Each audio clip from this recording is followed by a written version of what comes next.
আসসালামু আলাইকুম, সবাই কেমন আছেন? আলহামদুলিল্লাহ ভালো আছি। তো আমি যে শসা গাছটা লাগাইছিলাম, তো দুইটা শসা বড় হয়েছে, সেটা আজকে ছিঁড়বো, হারভেস্ট করব। তো এই যে শসা একটা, এটা একটু অন্যরকম হয়ে গেছে, মনে হয় ভোমরা বিন্দাইছে, এই জন্য এটা এরকম হয়েছে। তো বিসমিল্লাহ বলে ছিঁড়ে ফেলি। বিসমিল্লাহ। এই যে একটা, আর এই যে একটা, মাশাআল্লাহ, সব কিছুর জন্যই মাশাআল্লাহ। তবে এটা একটু সুন্দর হয়েছে, বড় হয়েছে। এই যে এখনও কাটা টাটা যায় নাই, কাটাটা আছি, যে কাটা একটা দেখা যায়। তো যেটুকুই হয়েছে আল্লাহর কাছে লাখ লাখ শুক্রিয়া, এই দুটা তুলতে পারতেছি আমি, খাওয়ার উপযুক্ত হয়েছে এটা। এই যে বিসমিল্লাহ, হ্যাঁ ছিটছি।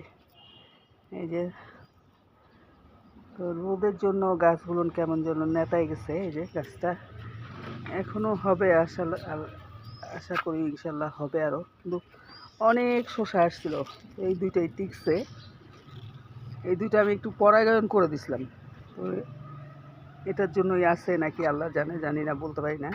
তো আর সবগুলি ফুল শসা নষ্ট হয়ে গেছে।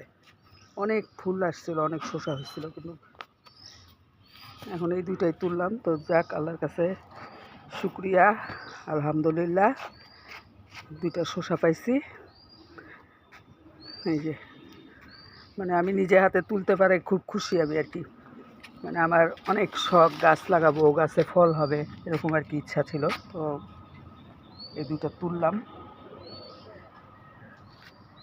আর এখানে যে কাঁচামরিচও আছে, কাঁচামরিচগুলো নেওয়া যাবে, কিন্তু বাড়িতে যেহেতু কাঁচামরিচ আছে এখন এগুলো নিব না, যখন লাগবে তখন নিব।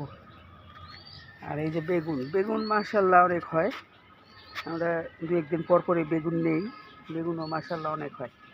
এই যে বেগুন, এই যে বেগুন, এই যে আরও ওই সাইডেও আছে। এই হলো বেগুনের আপডেট।